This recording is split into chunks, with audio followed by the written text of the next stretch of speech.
Miles Matheson coming to you from live at TechEd Online. I'm here with Ed Katibah, the Spatial Program Manager for Microsoft. Hello, Ed. Hello, Miles. Ed, it's great to have you down here, and I would love to just talk to you a little about the spatial technology in SQL Server. I understand it's new with SQL Server 2008? That is indeed correct.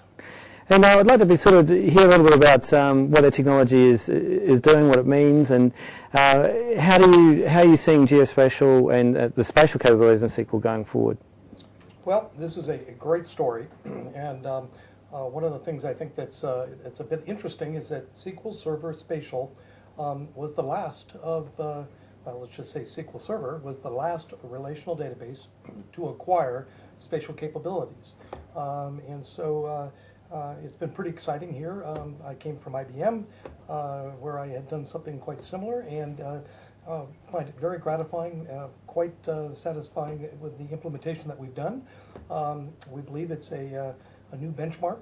It brings a nice set of tooling to SQL Server, and it brings with it huge capabilities for integration of data types that have been heretofore difficult to use and manipulate within the SQL Server environment. Oh wow! And I guess what's really important is it's not just us providing a data type. We've got geospatial capabilities in reporting services now in 2008 R2.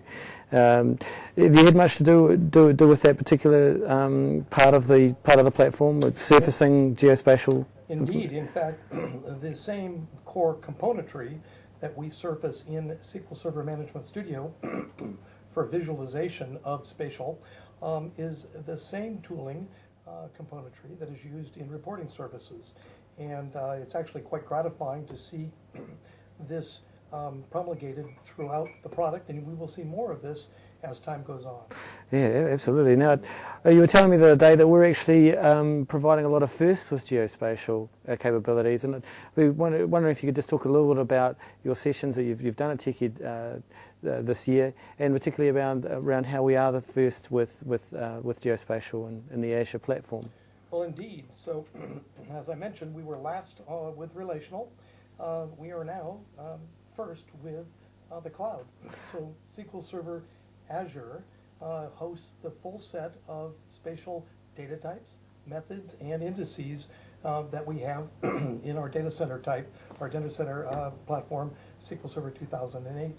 That's fantastic. So I'm able to surface geospatial data from virtually anywhere now because it's stored in the cloud, and I can use that in any applications that I'm working with, .NET applications.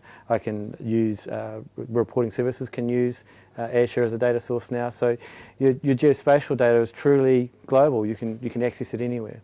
Absolutely, and gratifyingly, we have our partners such as Esri, Map.net, and others who have actually now done full implementations on both our data center version and our Azure web version, surfacing virtually identical applications hosted in completely different environments. That's fantastic. Just for the audience, could you just talk a little bit about what Esri is about and what that means? Esri, and I have to say formerly known as ESRI, is the world's largest geospatial vendor.